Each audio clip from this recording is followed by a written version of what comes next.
మనం ఈరోజు తెలుసుకోబోతున్నాం. కూర్మావతారం శ్రీమహావిష్ణువు యొక్క దశావతారాలలో రెండవ అవతారం. ఇది తాబేలు రూపంలో ఉన్న అవతారం. దేవతలు, రాక్షసులు కలిసి పాలసముద్రాన్ని మథనం చేసే క్రమంలో మందర పర్వతం బరువుకు సముద్రంలో మునుగుతుంటే విష్ణువు కూర్మరూపంలో ఆ పర్వతాన్ని తన వీపుపై మోసి అమృతం కోసం సముద్రాన్ని మథించడానికి సహాయం చేశాడు. ఒకప్పుడు దేవతలు తక్కువ శక్తివంతులై అసురులు బలవంతులయ్యారు. బ్రహ్మదేవుని దగ్గరకు వెళ్లిన దేవతలు రక్షణ కోరికతో ప్రార్థించారు. అప్పుడు భగవంతుడు ఒక సమాధానం చెప్పాడు, సముద్ర మథనం చేయమని. దేవతలు అసురులతో కలిసి క్షీరసాగరాన్ని మథించాలనుకుంటారు. మందర పర్వతాన్ని మథన దండంలా వాడాలనుకుంటారు. అప్పుడు వాసుకి నాగుని తాడుగా తీసుకుంటారు. కాని ఒక పెద్ద సమస్య వచ్చింది. మందర పర్వతం చాలా బరువుగా ఉండటంతో అది మునిగిపోతుంది. అక్కడే వస్తారు విష్ణుమూర్తి.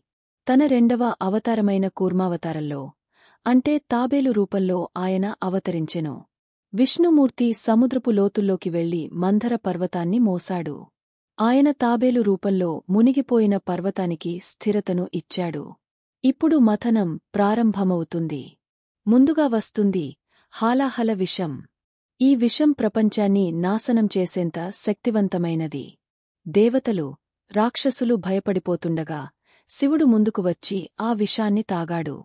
శివుడు ప్రపంచాన్ని కాపాడటానికి విషాన్ని తన గొంతులో బంధించాడు. విషాన్ని శివుడు తాగా నీలకంఠుడిగా మారతాడు. ఆ తరువాత లక్ష్మీదేవి, ఐరావతం, కామధేను, అప్సరలు, కల్పవృక్షం వంటి అనేక అమూల్య వస్తువులు బయటకు వస్తాయి. చివరగా వస్తుంది అమృతం. కాని ఆ తర్వాత దేవతలు, అసురులు అందరూ అమృతం కోసం పోటీ పడతారు. ఇక్కడ మళ్లీ విష్ణువు ప్రత్యక్షమవుతాడు. మోహిని రూపంలో వచ్చి తన మాయతో అసురులను మాయచేసి అమృతాన్ని దేవతలకు మాత్రమే అందిస్తాడు. ఈ కూర్మావతారం మనకు అనేక పాఠాలు నేర్పుతుంది. మన జీవితం ఎంత అశాంతిగా ఉన్నా మనలో ఒక స్థిరమైన మనసు ఉండాలి. దేవతలు బలహీనంగా ఉన్నా భక్తితో కృషి చేయడంతో విజయాన్ని పొందారు. సముద్రమథనం ఏ విధంగా కష్టమైనదో మన జీవితం కూడా అలా ఉంటుంది. ఈ అవతారానికి గుర్తుగా ప్రతి సంవత్సరం కూర్మ జయంతి జరుపుకుంటారు. ఆంధ్రప్రదేశ్లోని శ్రీకాకుళం జిల్లాలో ఉన్న శ్రీకూర్మలయం కూర్మావతారానికి అంకితమైన ఏకైక ఆలయం.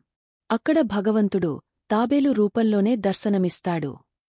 ఈ రోజు మనం ఎదుర్కొనే ప్రతి కష్టాన్ని కూర్మ రూపంగా భావించవచ్చు. మన పునీతమైన జీవిత ప్రయాణంలో స్థిరత, సహనం, కృషి అవసరం. ఇవే మన జీవంలో అమృతం తీసుకురావడంలో సహాయపడతాయి. ఇవే కూర్మావతారంలోని గొప్పతనం. వినడానికి చాలా ఆనందాన్ని కలుగజేస్తున్నాయి కదా.